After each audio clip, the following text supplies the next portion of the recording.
Hey guys, this is Matt from MrNoDStudios, and welcome back. Today we're going to be playing The Monster Inside, an audiovisual novella with a film noir style.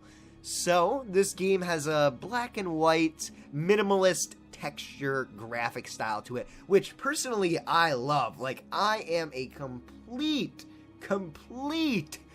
supporter of this art style. I love stuff like that. I love minimalist watches. I don't know. I think it's really cool. It's not like the most intense thing ever, but it's cool. I like it. Anyways, let's go ahead and let's jump right into this. Oh yeah, by the way, link in the description if you guys want to go ahead and check this game out. So let's go ahead and start the game. The Monster Inside, an audiovisual novella by Random Seed Games. My head pounded, ears still ringing slightly. Some of the worst nightmares I had had in years left me feeling I'd been punched in the jaw.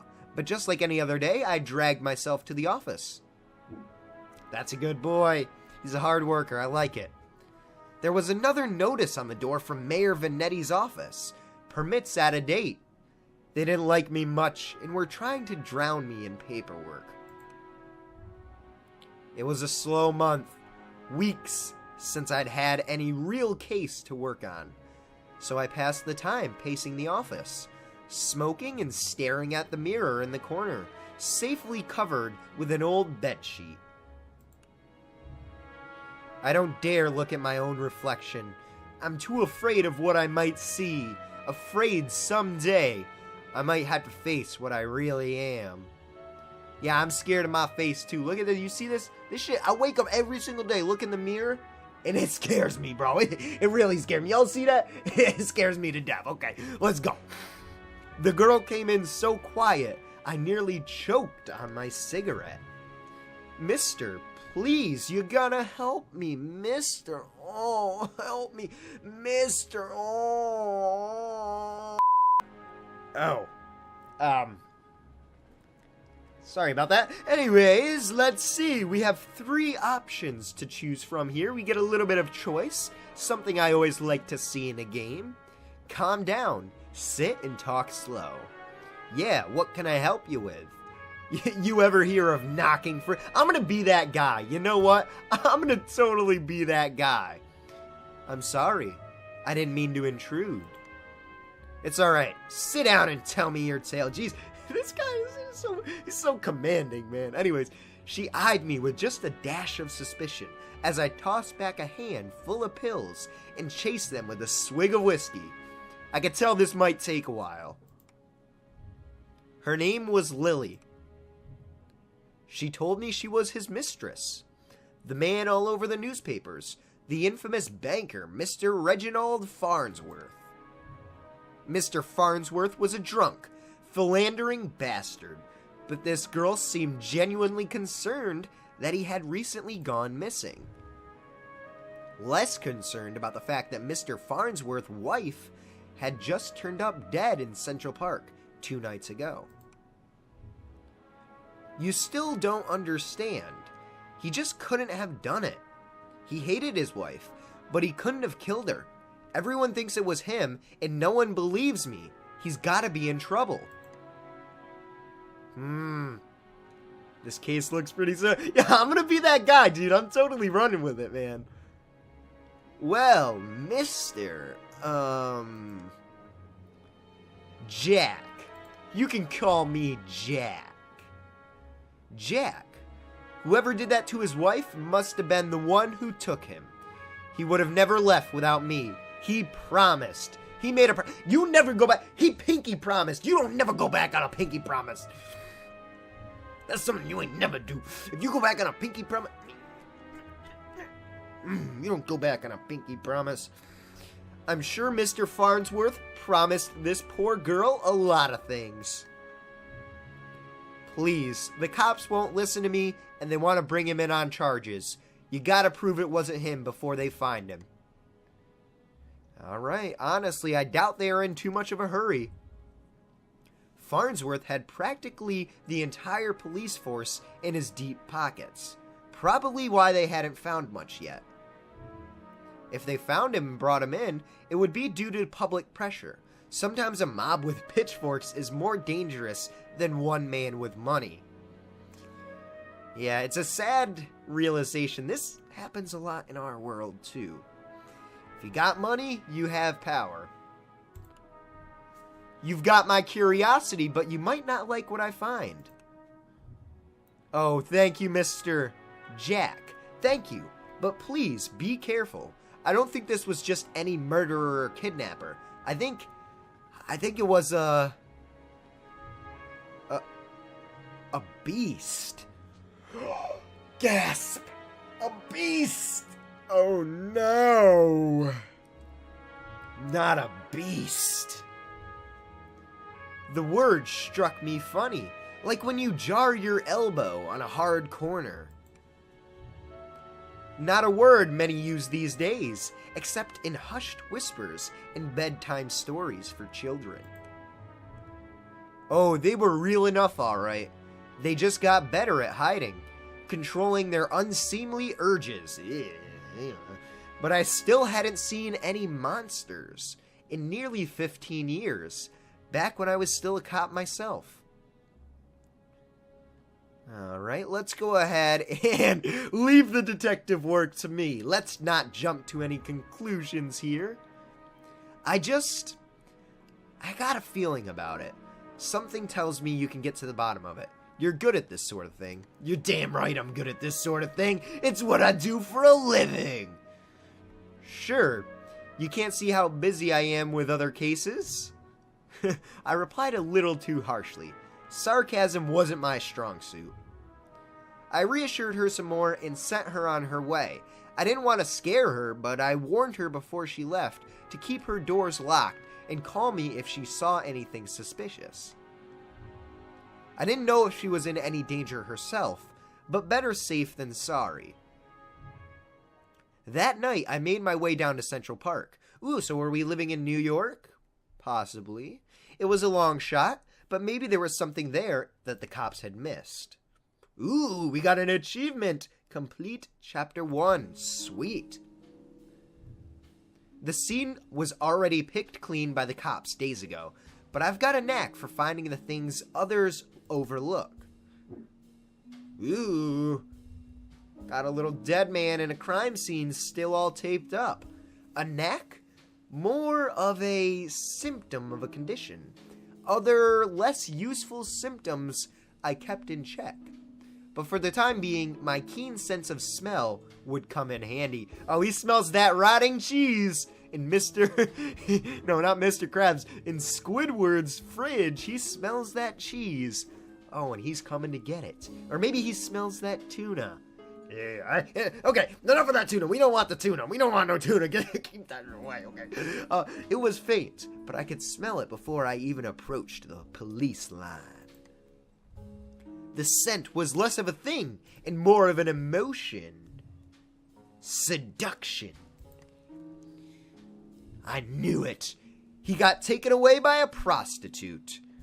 A strangely familiar smell. Oh, he smells the leftovers. The leftovers, if you know what I mean. Okay, stop. I expected the scent of trepidation or maybe even outright fear, but Mrs. Farnsworth seemed to have been at the height of pleasure when she left this world. Yeah, the height of pleasure. She was on her knees. Okay, stop. Brought new meaning to a crime of passion. Pushing the thought from my mind, it was time to get down to business. Investigating the scene. You know, there's something suspicious about all of those fireflies kind of just swarming around that light. It looks pretty suspicious to me. You know, that bush. That bush looks like, it looks like a pair of gonads, to put it scientifically. Doesn't it, though? Dude, I can totally see, like, an immature, like, freshman totally coming up and, like, drawing in the rest of a dong on top of those bushes. Oh, boy. Are you still investigating the scene? How long does it take you, man? I thought you were the best in the business. Got that Simply Orange. You know, when I put water into this bottle, It makes me think that I have orange juice, and it tastes a lot better.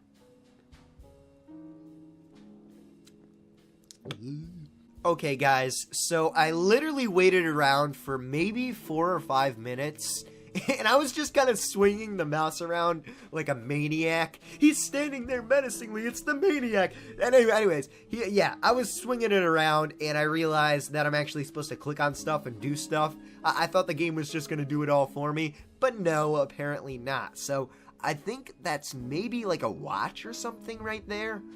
Oh no, those are muddy footprints.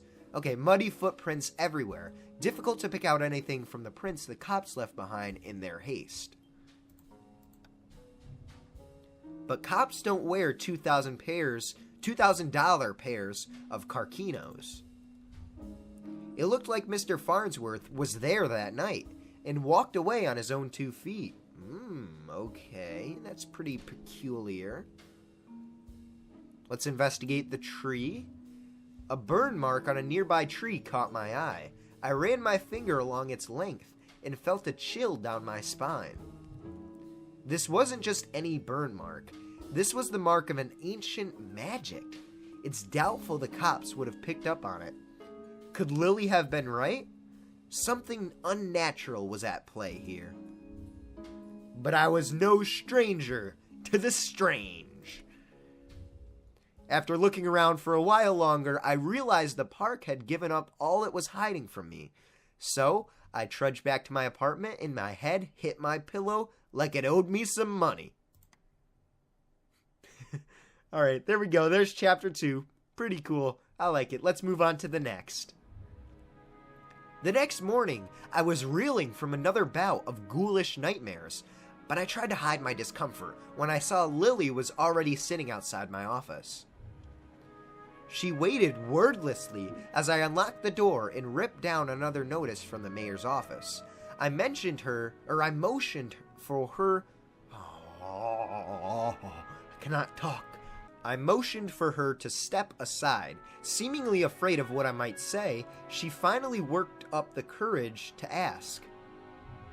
So, what did you find? Well, I've got some good news. Farnsworth might still be alive.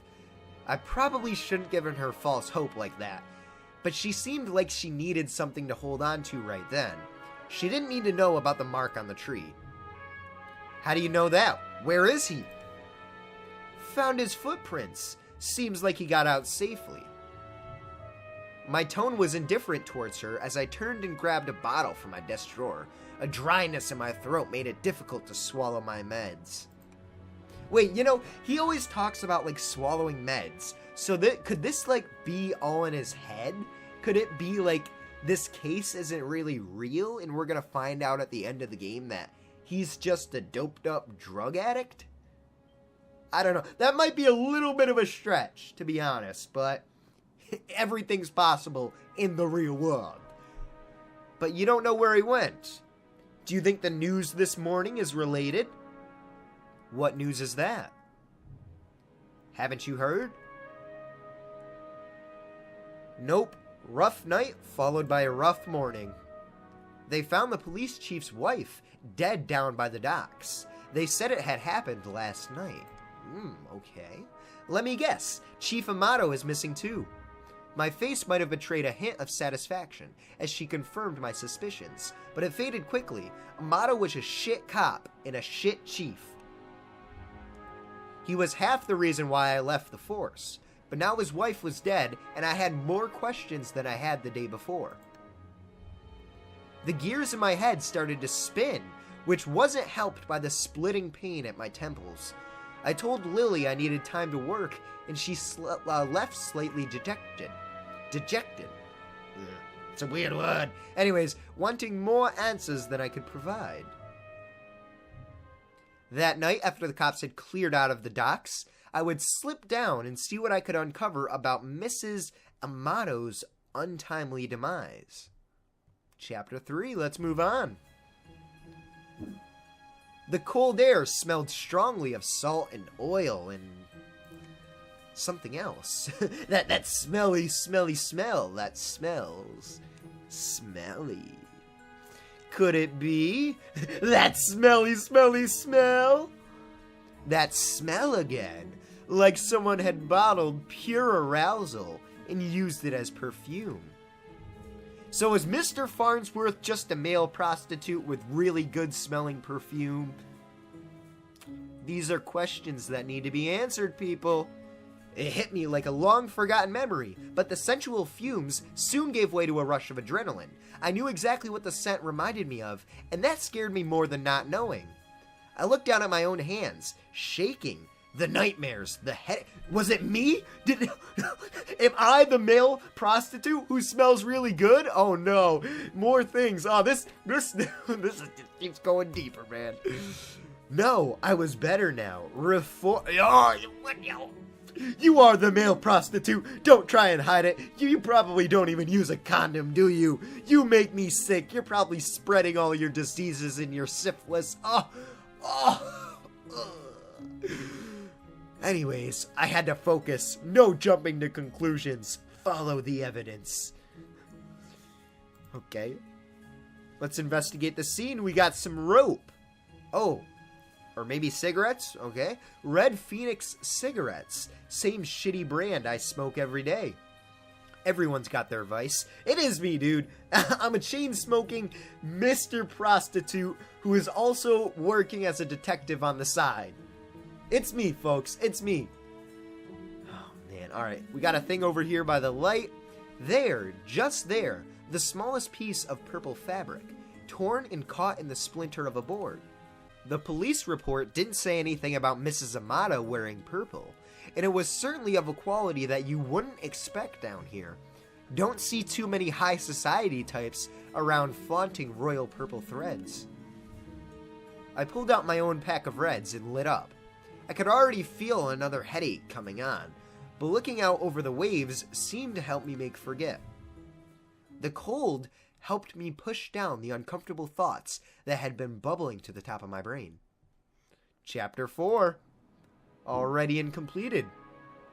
So it looks like we're back at the office now. I honestly don't remember the walk back to the office. Apparently I spent the night in my easy chair. The air from the docks lingered on my clothes. It was still dark out. No, I checked the clock.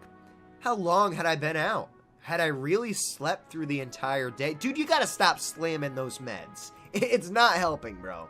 A newspaper was sitting under the door. As I stood out to fetch it, I nearly fell over. A wave of nausea hit me like a ton of bricks. I steadied myself and regained my composure. Before I even picked up the paper, I could already read the headline. Breaking. Mayor missing. Wife found dead. 2 cases is a coincidence. 3 is a pattern. The cops would come asking questions soon. They knew I had a history of antagonizing all the victims. I stumbled to my desk and slammed back 3 days worth of inhibitor pills. I couldn't take any chances. I had to investigate the scene to be sure. I threw on my jacket and went to the door. Lily caught me off guard on the other side. Jack, where are you off to? I've been trying to reach you all day. I'm sorry, Lily, but I don't have time to talk. I have to go. I'm not going to say that. I've just been busy. I'm off to Mrs. Vanetti's crime scene. Okay, but we need to talk when you get back. Stay safe. I'll try. I don't know how safe I'm going to be. I'm going to all these different crime scenes. Like, it's not a safe job, but I'll try. She gave me a soft kiss on the cheek as I rushed off. Part of me wanted to stay and tell her it would be okay, but it would be a lie. Oh no! Cue the intense music! The alley was located just behind the high-rise apartments where Mayor Vanetti and his wife lived.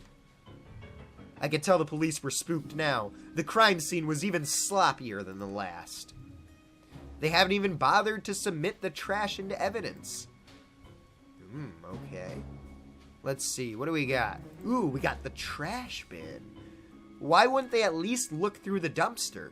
It seemed untouched. No one wants to do the dirty work. But I know how to find the good stuff. Oh yeah, that good stuff.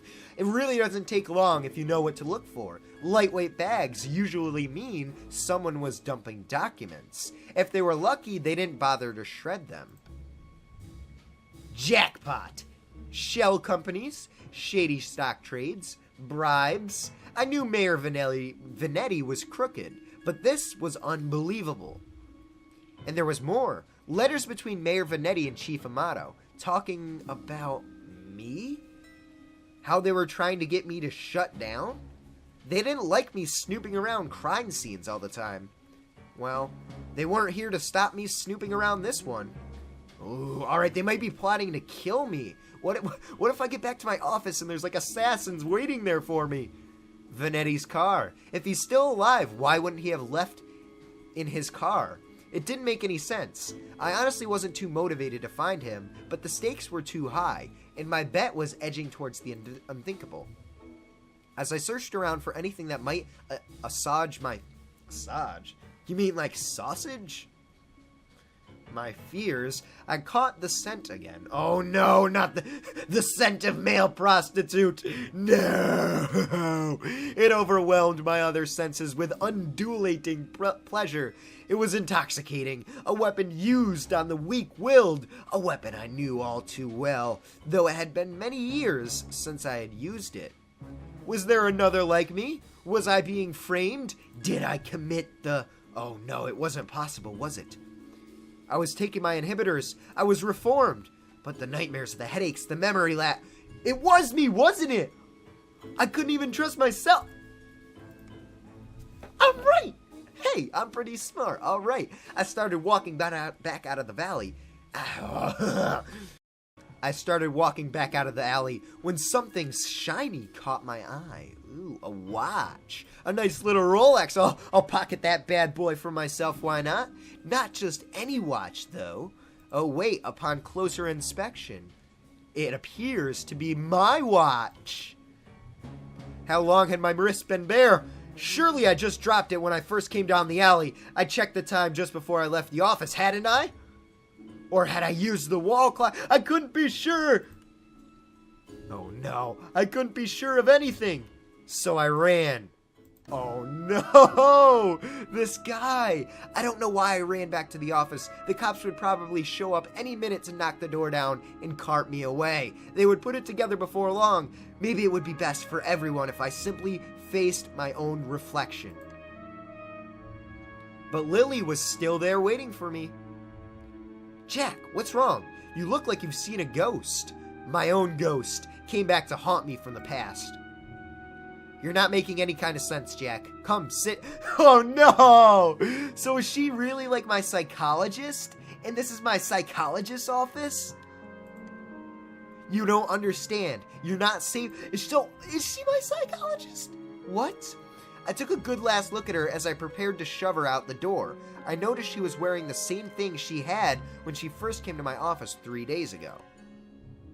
A beautiful purple dress. Odd that I hadn't really noticed it before, but it made her seem out of place, out of time.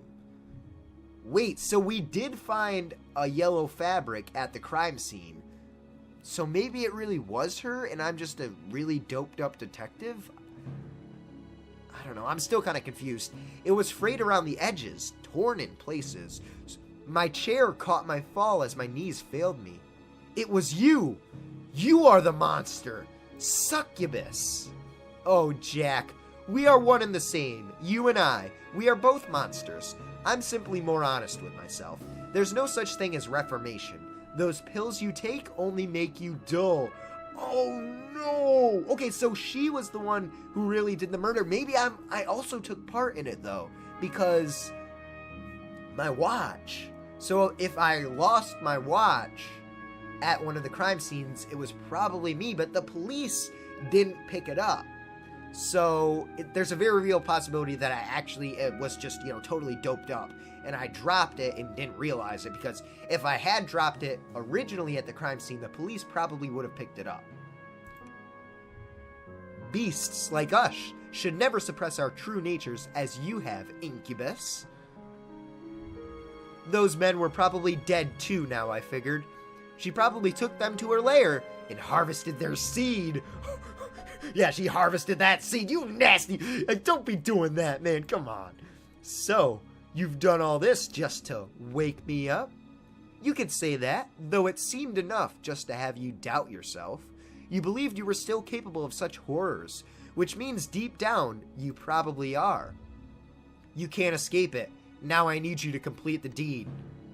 You took my watch, messed with my head. This is where it all ends, you skank. Oh, don't act like I didn't do you a favor. Those men hated you and wanted you gone, and now they're gone. I mustered the strength to stand again, moving casually to the window by the corner. She was right about one thing. I was dull, weak compared to her. If I refused her and she attacked me, I was a dead man. I had to keep her talking. I've never met a succubus who seduces and kills women. Oh, please. Such a 14th century stereotype. I don't discriminate when it comes to pleasures of the flesh. But I do still need an incubus like yourself to take the tainted seed I've harvested from those awful men and plant it among the fertile masses for me. I'm tired of draining my lovers just to survive. I'm ready to start... Oh, no! No, she's ready to start a family. I don't want to... Listen, I got sterilized a long time ago. We ain't starting no family, okay? And you gonna have your tubes tied tomorrow, because there ain't gonna be no family. That maniacal laughter. I positioned myself carefully, making sure she was looking my direction. Sorry, but I'm not your guy. With a quick flick of my wrist, look at that frickin' wrist, I whipped the old bedsheet off of the corner mirror. Lily was blinded by her own reflection and sucked into the mirror with a painful, monstrous scream. Trapped. Shielding my own eyes, I pulled a revolver from my desk side drawer, aimed it at the mirror, and fired. Is she dead? Is that it? Did I win? Ha! I am the best detective ever! Mwahaha! No crime goes unsolved with me! Alright guys, so that finishes up The Monster Inside. Overall, that was a really cool game. I did enjoy it, and it actually goes along with the theme of the name, The Monster Inside.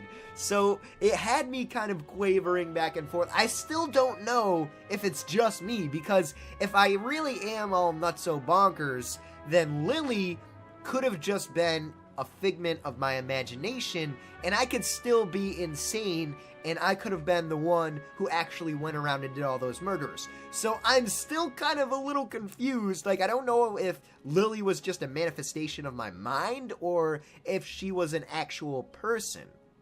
I don't know. It definitely leaves some thought at the end of the game, which is really good on their part, because it leaves you wondering, you know, it leaves you with this mysterious sense of, you know, am I the monster, or was it really Lily? Anyways, guys, I'm done rambling. I'm gonna go ahead and end this video off here. If you guys enjoyed this one, please leave a like, please comment, and please, please, please subscribe. It really helps out, and it really does mean a lot. So once again, thank you guys so much, and I will see you in the next episode. Bye-bye!